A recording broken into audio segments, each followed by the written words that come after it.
गिरजापुर एक गांव में नागिश नाम का एक किसान रहता था। नागिश के खेत में हर साल अच्छी फसल होती है, जैसे कि बाकी के किसानों के खेत में होती है। लेकिन इस बात से नागेश खुश भी था। इस बार कुछ ज्यादा जल्दी से फसल काट दी है नकेश। मैं भला इतनी जल्दी अपनी फसल क्यों काटूंगा, वो भी इतनी जल्दी। मैंने आज देखा तुम्हारे खेत में आज फसल ही नहीं थी, सोचा तुमने ही किया होगा, इसीलिए पूछ रहा था। अच्छा चलता हूँ मैं अब। ऐसे कहते हुए वो व्यक्ति वहां से चला जाता है। नगेश को समझ नहीं आता है कि वो व्यक्ति सच कह रहा था या मजाक कर रहा था। इसलिए नागेश अपने खेत के पास जाकर देखता है, वहां पर सच में फसल नहीं थी। वो देखकर नागेश, ये क्या हो गया, मेरी सारी फसल कहाँ पर गई, मेरी सारी मेहनत कहाँ चले गई, मुझे कुछ भी समझ नहीं आ रहा है। नागेश को कुछ भी समझ नहीं आता है। वो बहुत देर तक अपने खेत के पास बैठ कर घर लौट जाता है। क्या बात है जी, आज आप इतने परेशान हैं, सब तो ठीक है ना? कुछ भी ठीक नहीं है, पता नहीं ये सब कुछ मेरे साथ ही क्यों होता है।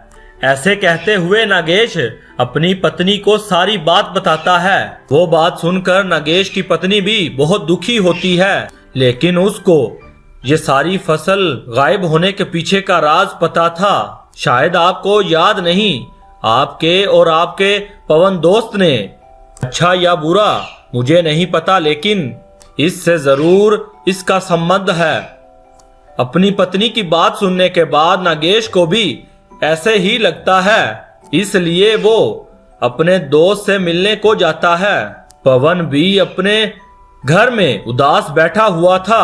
नागेश उससे वजह पूछने पर वो भी कहता है कि उसकी सारी फसल अचानक से गायब हो गई है।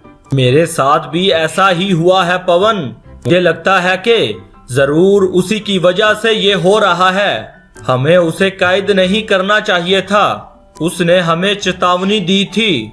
शायद तुम ठीक कह रहे हो, उसे आजाद करते हैं, इससे पहले कि वो किसी और की भी फसल बर्बाद कर दे। नागेश और पवन ने एक चुड़ैल गाय को पकड़कर एक जादुई गाय के घर में उस गाय को कैद करके एक बहुत बड़ी चाबी से ताला लगा दिया था, ताकि वो किसी और को परेशान ना कर पाए। इसलिए उसे उस घर में बंद करने तक ही नागेश और पवन को पता था। उसके बाद क्या करना चाहिए उन दोनों को भी कुछ पता नहीं था। इसलिए नागेश ने उसे अपने खेत में वहीं दफन कर दिया था और पवन ने वो चाबी अपने खेत में छुपा दिया था। अब वो दोनों उसी को आजाद कर रहे हैं।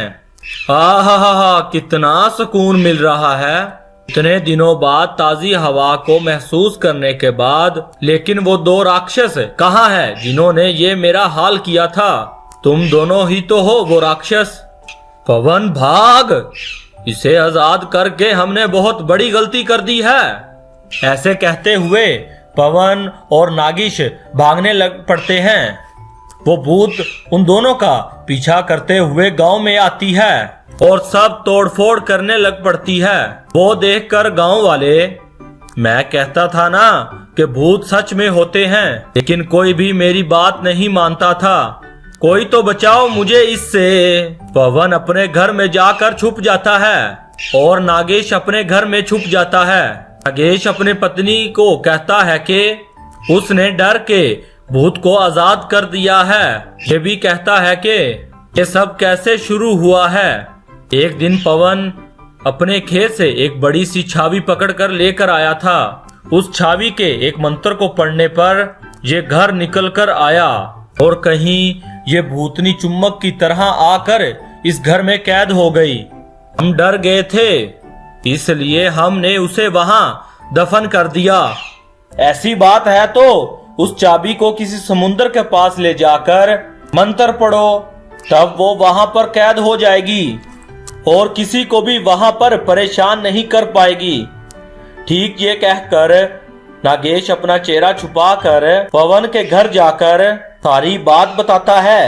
ठीक कहकर दोनों वो चाबी को समुंदर में ले जाकर मंत्र पढ़ते हैं और वो बड़ा सा घर समुंदर में आता है। वो गाय फिर से उसमें कैद हो जाती है और शायद इस बार हमेशा के लिए। नहीं मूर्खो, ये तुमने क्या कर दिया?